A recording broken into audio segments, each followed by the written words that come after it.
Prince Harry questioned for financially cut-off claim amid annual royal finance reports. Prince Harry has been questioned over his choice of language after he said the royal family literally cut me off financially as it emerged he received a substantial sum from Prince Charles after stepping down as a senior royal. The Duke of Sussex told Oprah Winfrey in March, "The Netflix deal was suggested by somebody else by the point of where my family literally cut me off financially, and I had to afford security for us. They cut me off in the first quarter of 2020. But I've got what my mom left me, and, without that, we would not be able to do this." However, a senior Clarence House spokesperson told the BBC Harry received a substantial sum from Prince Charles after his decision to leave the royal family. The Prince of Wales' annual review showed funding for activities for the Duke and Duchess of Cambridge and the Duke and Duchess of Sussex with £4.4 million assigned to the heading. It is not clear how much of this went to the Sussexes, but the spokesperson insisted they were funded up to the summer of 2020. They said, "As we'll all remember, in January 2020 when the Duke and Duchess announced that they were going to move away from the working family, the Duke said they would work towards being financially independent.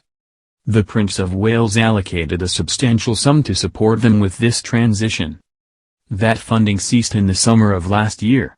The couple are now financially independent." Pod Save the Queen is hosted by Ann Gripper and features Daily Mirror royal editor Russell Myers. Mr. Myers said these latest comments are potentially at odds with what Harry told Oprah Winfrey that his family cut him off financially in the first quarter of 2020. However, a spokesperson for the Sussexes said there was no contradiction, because the timelines were different. They said, "You are conflating two different timelines and it is inaccurate to suggest there is a contradiction." The Duke's comments during the Oprah Winfrey interview were in reference to the first quarter of the fiscal year, which starts in April. The same date the transitional year the Sandringham Agreement began, and that is in alignment with the Clarence House accounts. However, Mr. Myers wondered why Harry used such language in the interview if he was actually given an awful lot of money as a sort of severance package from his father. This was on top of the considerable amount of money they already had from Harry's inheritance from Diana and Meghan's acting work. Mr. Myers said, "I think reading between the lines is, Prince Charles gave the Sussexes an awful lot of money on top of the awful lot of money that they already have independently, so one may wonder why indeed they were using such language in the Oprah Winfrey interview." Harry and his wife Meghan Markle are now financially independent with the help of lucrative deals signed with Netflix and Spotify. It is believed these deals are worth £100 million and £30 million respectively. Their first project with Netflix is a documentary about the Invictus Games, a sporting event set up by the Duke of Sussex whereby injured servicemen and women and veterans compete in Paralympic-style sports. They have released one episode of their Spotify podcast, a holiday special in December 2020. However, there is currently no news about when new episodes will be coming out. Other than these projects, Harry has made a series with Oprah Winfrey for Apple TV Plus about mental health, and the couple co-chaired the hugely successful VaxLive event, which raised money for equitable vaccine distribution throughout the world. To subscribe to Pod Save the Queen, go to your normal podcast provider.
Other than these projects, Harry has made a series with Oprah Winfrey for Apple TV Plus about mental health, and the couple co-chaired the hugely successful VaxLive event, which raised money for equitable vaccine distribution throughout the world.